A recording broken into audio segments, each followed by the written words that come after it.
Hi, I'm Jennifer Isabella. And I'm Stephanie Boloris. Your co-host for Forrester's podcast, What It Means, where we explore the latest market dynamics impacting executives and their customers. Today, we're joined by Vice Presidents and Principal Analysts Sucharita Kadali and Thomas Husson to discuss green consumer segmentation strategies. Welcome both. Thank you. Thanks for having us. Thanks for having me. Great. So let's start with the value of segmenting your customer base in this way. Why do this work to begin with? Well, a couple of reasons. First, because there is still little knowledge among market insights teams and marketing teams about the behaviors, the attitudes, the emotions of consumers when it comes to environmental sustainability.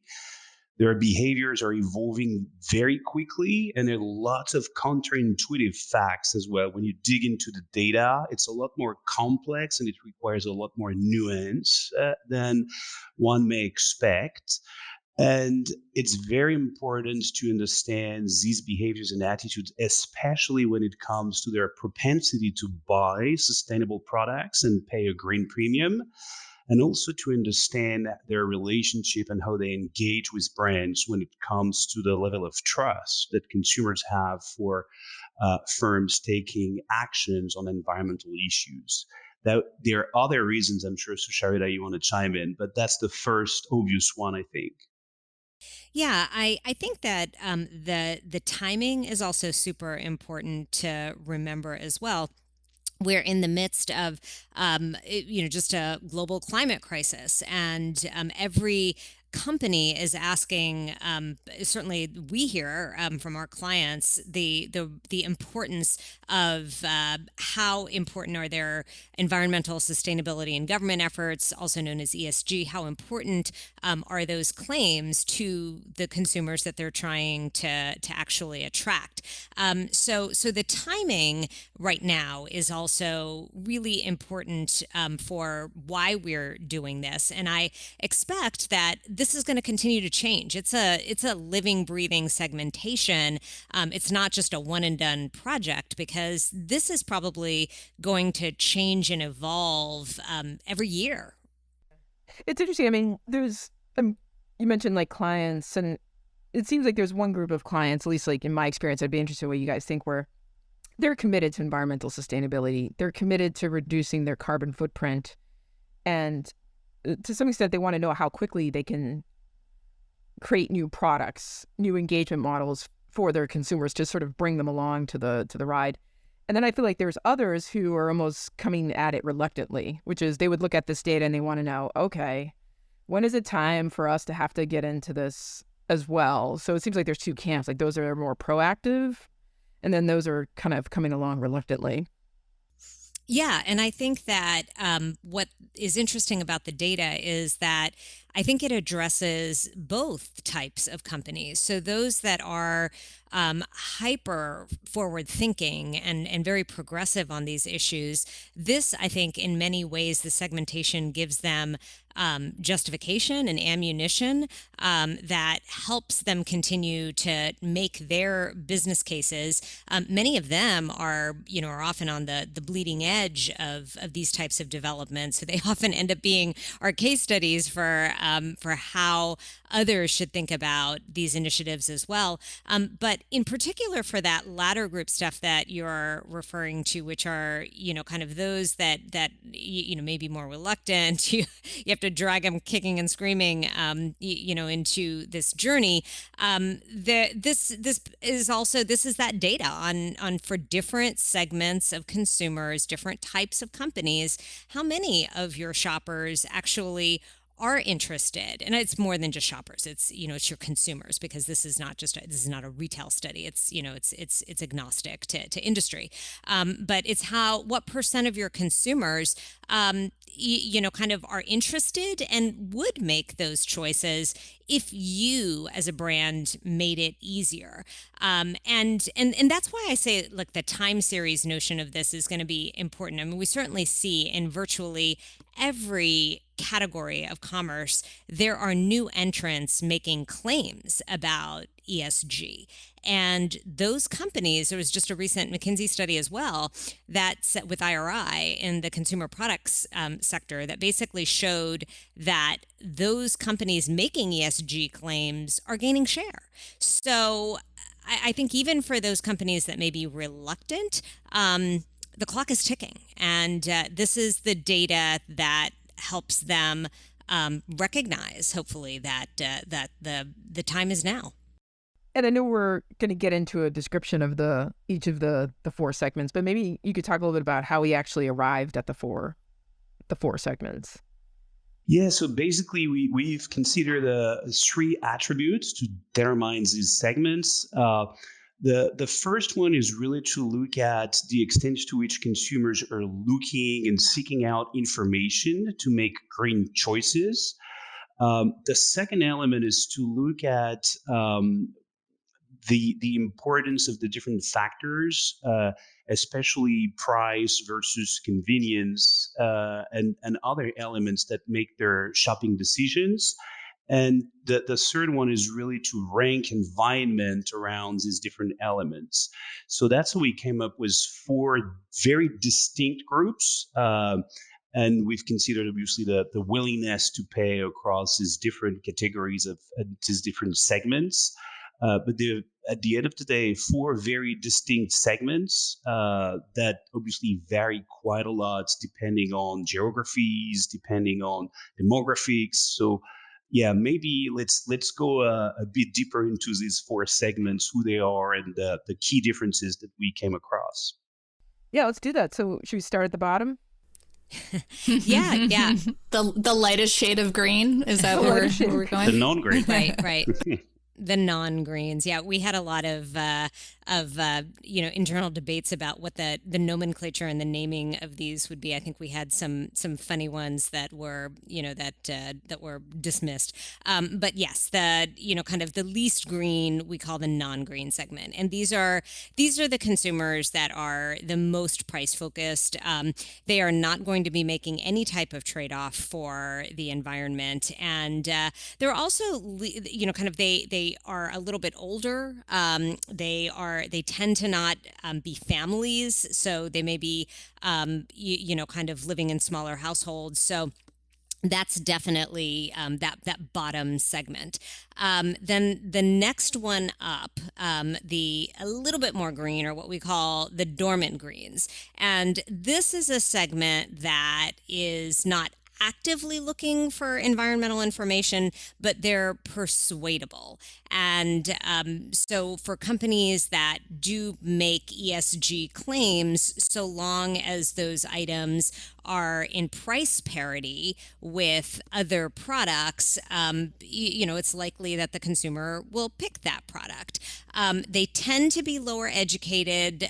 They also tend to be non-parents, but this is a segment that is more persuadable as opposed to the non-greens, where they don't even care about the environment. Thomas, do you want to describe the other two segments? Sure. The next segment up are convenient greens. So they consider themselves as environmentally conscious, but they value convenience over the environment. So in this segment, you're more likely to find parents, people who do not have a lot of necessarily of time, hence their preference for convenience. They do care about the environment, but they lower prices still take precedence over being eco-friendly. And then on the top, you've got the active greens.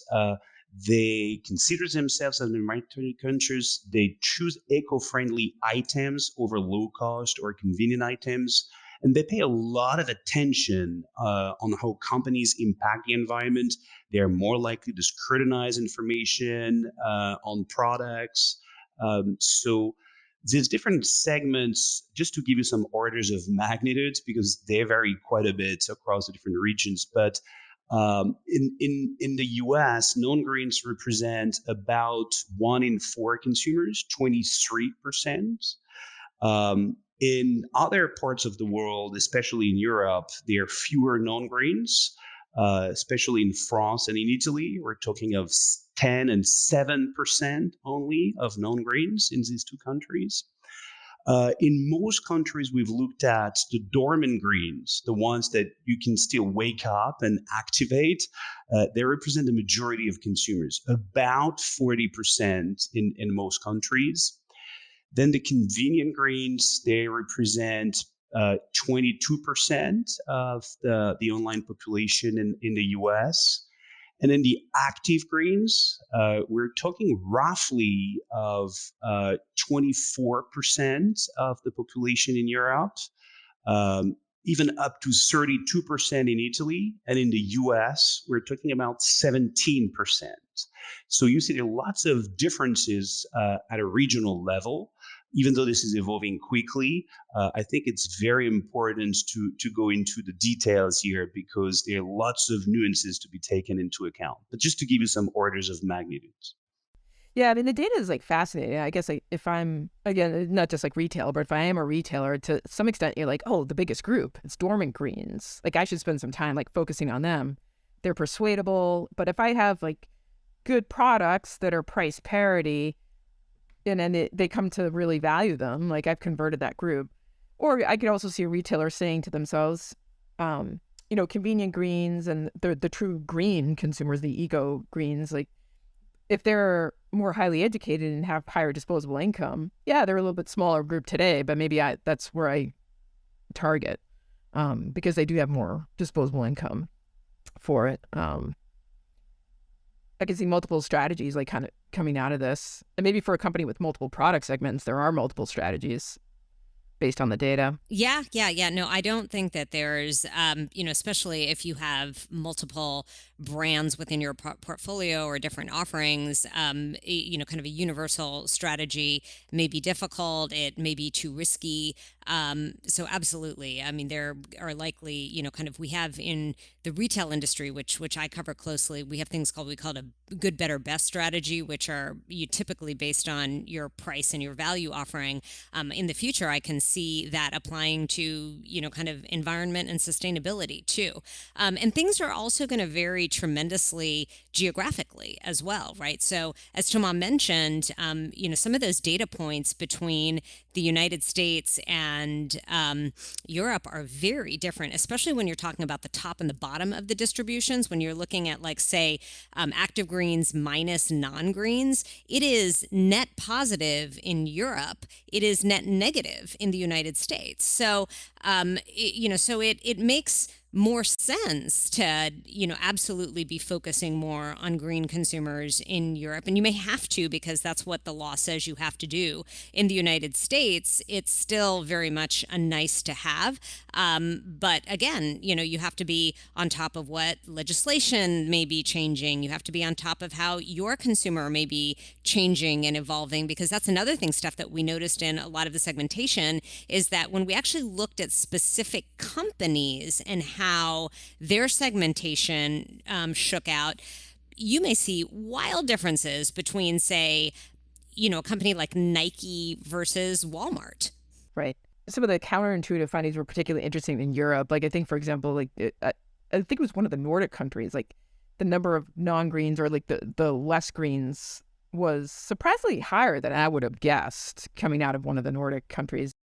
Definitely. There are a couple of very sort of counterintuitive facts that we've uncovered, especially around the correlation between age and environmental sustainability. There is usually this assumption that, to put it simply, the younger you are, the more you care about the environment, and that Gen Z is really the most, let's say, the greenest generation. And in fact, when you look at Europe, this correlation is way less true than it is in the US. And counterintuitively, Gen Z are the least likely to recycle. They are the least likely to a number of actions that you would assume they would lead the pack on.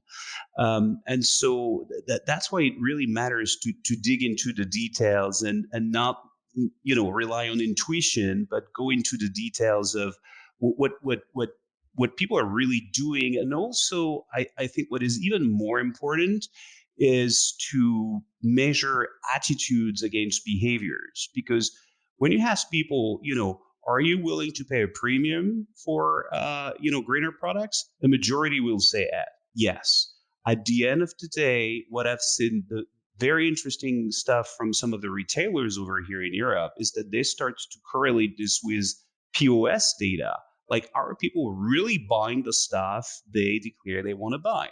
And that's where you can go into very interesting action plans to activate the right segments and engage with them in the most relevant way. Is there anything counterintuitive in the sort of trust levels, the trust data that's sort of associated with each of the segmentations? I think the most counterintuitive element was that convenient greens are way more likely to trust brands. Overall, if you look at the average and in aggregate, the level of distrust is quite high. So consumers in general expect brands to act on climate change and environmental issues, but the majority of them, it varies by country, but roughly between 45 and 55+% distrust brands on this. And they consider that when brands communicate on this, they mislead them. Um, Having said that, it is not true for convenient greens. So the way you engage them has to be very different from the way you would engage active greens, for example. I guess I wonder with the convenient greens, like I think you said they're more likely to be parents, more likely to have young children. So part of their decision making is they just don't have time. True. Right. Yes. So it's like they want to be green, but they don't always have time. And, they might be price constrained because they do have a lot of expenses like related to raising a family. So it's like, one, I don't want to have to take the time to do research into validating claims. And I'm already stressed out enough as it is without having to feel guilty that maybe I got greenwashed. So I just want to believe. It's better to just believe that they are doing good for the environment. They got enough on their plate. Right, right. But hopefully we don't, kind of brands don't violate Yeah. that trust to the point that those people become dormant or non-green over time. They should be moving to being more green, not less green.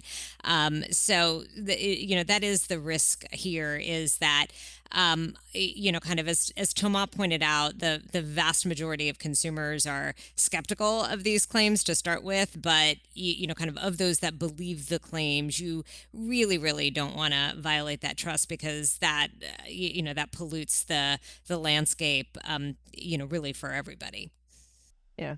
There's an assumption that we've been building into this conversation so far, which is that the green products are always a premium. I think, Tama, you had done some research that said that doesn't necessarily always have to be the case. So potentially, as there's more innovation, there's alternatives in packaging and material, and even just as we start to electrify everything, does that start to change? And then, for organizations that are bringing solutions to market, if you can at least get the price parity, does that suddenly like open up a world of like the convenient greens and the dormant greens? Absolutely, yes. That's a very valid point. And I think the firms that are more advanced in their sustainability journey are the one who are rethinking their value chain, their ecosystems, to exactly make this, making sure that you can deliver more environmental value into the solutions, the products, think in terms of opportunities, launch new offering, new solutions. They're more creative, and that enables them to either offer the same kind of environmental value for the same price, or to completely rethink the way they approach the market, which is why it comes with a strong competitive advantage, and it becomes a competitive advantage because they don't just look at the minority of consumers who are willing to pay a premium, but because they take a completely different angle and come with more innovative solutions. But what I would also say is that I don't know that we're going to fully innovate our way to, kind of green products. There will absolutely be pockets of innovation that will help with, making packaging recycling, or that will help reduce the carbon footprint of transportation with electric vehicles, or, kind of new means of transportation or distribution.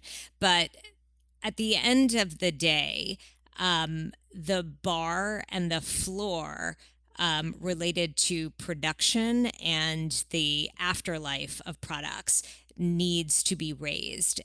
There needs to be a consideration of negative externalities, and Europe absolutely is closest to that. And there are other pockets of the world that are unlikely that you wouldn't think about, I should say, that are absolutely raising the bar. Like South Africa, I believe, was one of the first countries in the world to have extended producer responsibility laws, which essentially forces manufacturers to think about the disposal, liquidation, or essentially the discarding of their goods and baking that into the production process. So once the bar is raised, then you don't have price as much being the lever to make things differ as much. But we'll see how that happens. I mean, there's a lot of resistance in markets like the U.S. to forcing those kinds of changes because it's viewed as anti-capitalist or anti-business or kind of worse, anti-consumer. I would be curious from the both of you. Like we've mentioned, particularly Europe having far more consumers in the convenient and active green. Do we have any early examples of companies that have done a good job of really examining these kinds of consumer segmentations and starting to adapt their products and offerings in a smart way? Yes, I've got a bunch of examples. A good example to start with would be L'Oreal in the cosmetic industry, in the beauty industry. Um, they've started to look quite deeply into how consumers perceive, obviously, their actions. They're matching some unstructured data from social listening platforms about the attributes of the green attributes of their product, and matching this with their existing segments to, at the end of the day, communicate on the attributes that have the most value to consumers. They've started to put together, and that's across their many brands, a product that they've referred to as Spot, sustainability product optimization tool, where they're evaluating not just for the product, but for the ingredients, for the packaging, for the resources into the product, the environmental impact. So not just the carbon impact, but the impact on resources, on water, etc. And they're starting to making it available for brands where consumers really care about the environment, enabling directly from the product to access this kind of environmental information. So that's part of I think, how they're evolving the value proposition of their offerings. So L'Oreal, and especially their Garnier brand, it's a shampoo brand, are quite active on that front. Yeah, and there are companies like IKEA a few years ago made a commitment to trying to make as much of its product circular in nature as possible. And they lead on price. So absolutely, that is a business that is trying to balance all of the challenges of doing what we need to do while still holding true to their brand ethos. But I think the observation that is an important one coming from Tomas, some of the best case studies here actually are now in the consumer packaged goods world, in large part because those brands have these vast portfolios that are global in nature, that they can hyper segment. And they're also acquisitive companies that are taking advantage of a lot of these digitally native companies that sort of have emerged and have been able to build brands online, and that gives them also some petri dishes of experimentation, and some of the most successful experiments there they've brought into stores, they've extended into other businesses. So I think that we'll absolutely see more of this, but a lot of what we are actually seeing from an experimentation standpoint and a success standpoint are a lot of these CPG brands that kind of may have started as like small online upstarts that have essentially been nurtured by larger conglomerates and have actually ended up cannibalizing probably some of the kind of more well-known brands even within their own portfolios. Yeah, there are also interestingly examples in so anything that is related to, I would say at the end of the day, your body. So to your point, anything you ingest, food, when you look at the large conglomerates, the likes of Danone and Unilever and Procter and so on, uh, the beauty brands that I mentioned is something you put on your body at the end of the day, and the fashion brand or apparels that you wear all the time. So it's a good sign that it's starting to enter into really people's consciousness, their daily lives. It's no longer something that is external, that is outside of their daily lives. Having said that, I see more and more brands like banks or telecom operators who are really going deep into activating sustainability into their customer journeys. So it's not just the fact that they've evolved their purpose and want to contribute, obviously, to the environment and to society. It's they're really rethinking the customer journeys to activate sustainability at the most relevant moment. And so we're starting to see, for example, sustainability people injected into customer experience teams, which their role is to precisely activate sustainability at the most relevant moment in the customer journey, which is something that 18 months ago did not exist. If we had to make some predictions, a year from now or 8 months from now, how do we see these segments growing?